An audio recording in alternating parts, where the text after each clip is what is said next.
Hello everyone and welcome back to the channel, and today we're going to be looking at a LEGO Super Mario set from last year. That's going to be set number 71388, the Boss Sumo Bro Topple. This set has 231 pieces and retails for $29.99 USD or $30 and has two characters, one of which being the exclusive Sumo Bro and the other one being another version of the Crowbar, which has also appeared in one of the collectible minifigure series. We're going to take a look at the two characters, one being exclusive, one not first, and then we'll bounce back to the build of the set here. And when I take a look at these characters, I will show you Lego Mario, who is not included. I will show you his interaction with both of these characters.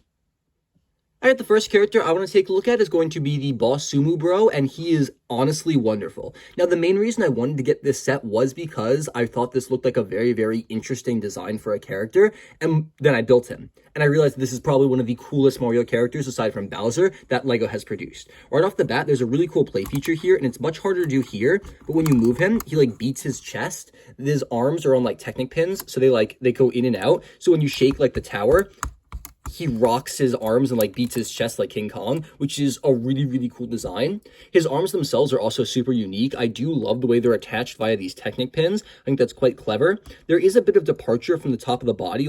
There's no attachments up here, so it kind of looks like it's listing away, but that's not a huge issue, especially when the arms are kind of closed. You can't see that. And I do like how the way they did this made it seem like the connections to the arms are centered, and it feels a lot more like a real character. The legs are pretty basic, there's no posability there, and there are no prints for his chest. Instead, they use the black lines between different pieces to kind of give that different kind of articulation for I guess he's based off a turtle, so that's really cool.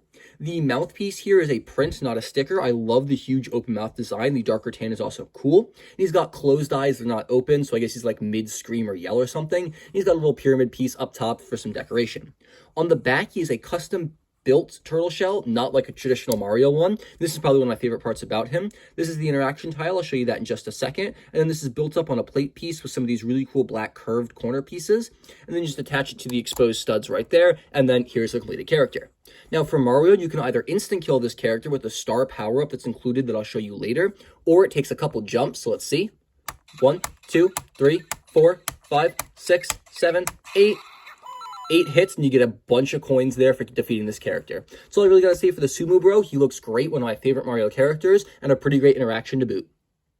Now, we've already taken a look at this character on the channel, but here's the Crowbar. A very simple design. The character is flying on top of some of these clear translucent pieces. There's some grips for kind of feet in the back, and interaction tile on top. A printed 1x2 with eyes on each side, which is pretty nice, and then a very large exposed orange beak.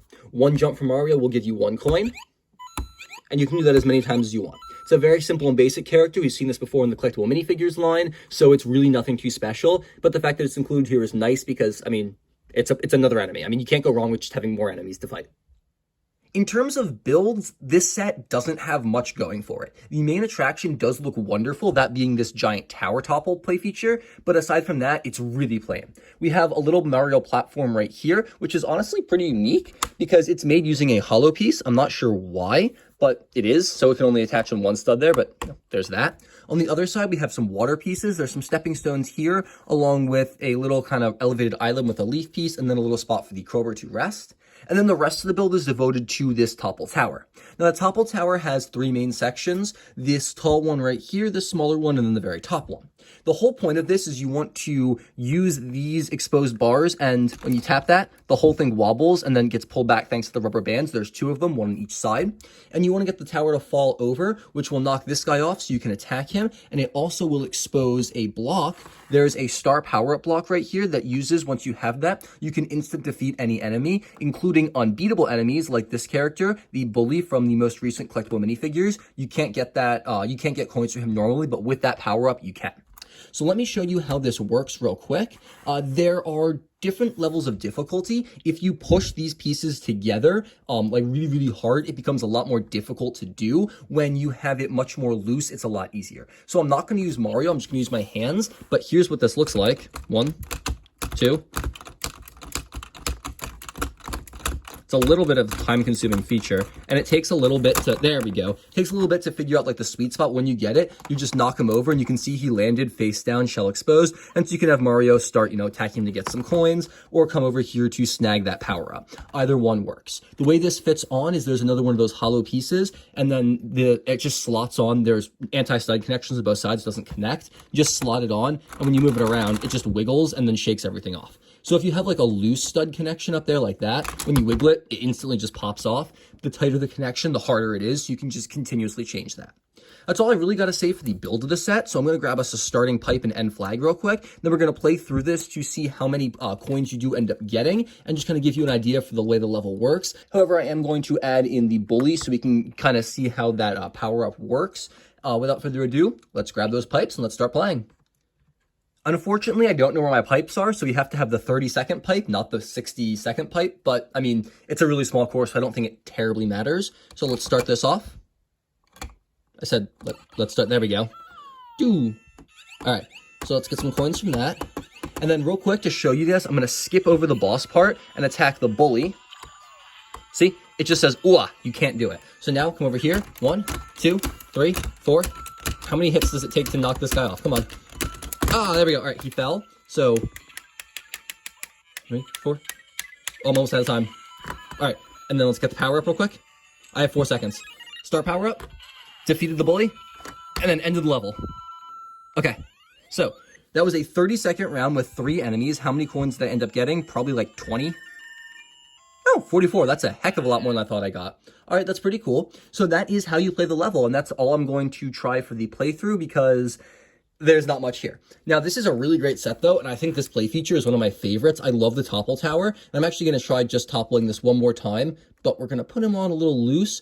The character, I forgot to mention this earlier, he does attach with only one stud. He doesn't connect on these ones, so he is pretty easy to topple, but when you attach everything really loose, oh, one-hit wonder, everything crumbled. That was awesome. Here's the box, and it's very tall, which makes sense because it's pretty much just one giant tower, and that's the whole build of the set. We have the boss Sumo Bro.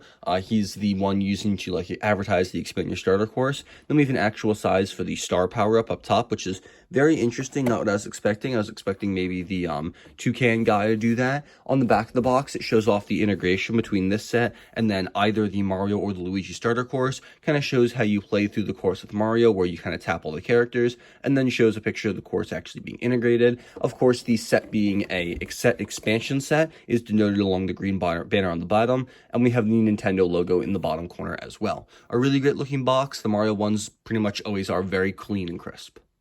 All right, here's the instruction manual. And like all Mario sets, this is not a real manual. We got the set pictured here, the wind robot on the back. Now we're just going to page through. You have to get the app to actually find the building instructions or go online and look them up on Lego Shop at Home. Once you have them, it teaches you how to build the first thing and then just kind of goes through all the other ones. Here we have an advertisement for the other sets of this line, none of which I have except for the little suits and minifigures. Maybe I'll get these eventually and you'll see reviews, although I'm not sure. And then here it just shows everything kind of combined together for one giant playthrough. And that's about it for the instruction manual. Nothing too special here.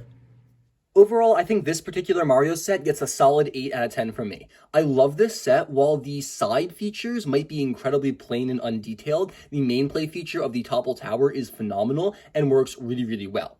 I did deduct 2 points because the crowbar was not exclusive, and sometimes the tower takes a while to work, which is not great when you are operating on a very, very short timed game mode schedule with the 30 or 60 seconds. However, the 90 seconds introduced with the new Haunted Mansion sets makes this a lot more desirable, and that's what I've normally been using when playing now, so it's a lot easier to use.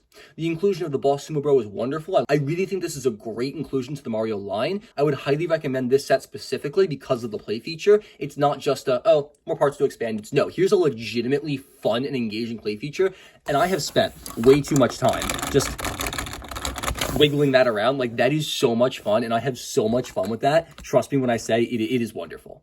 That's all I really got for you guys today, though. Just a quick and dirty review of this older Mario set. If you guys have any comments you want to share, please leave them in the comment section down below, and also be sure to let me know what videos you guys want to see next, because I got some special surprises in store for you. Thank you guys so much for watching. Have a fantastic and safe rest of your day, and I'll catch you all in the very next video.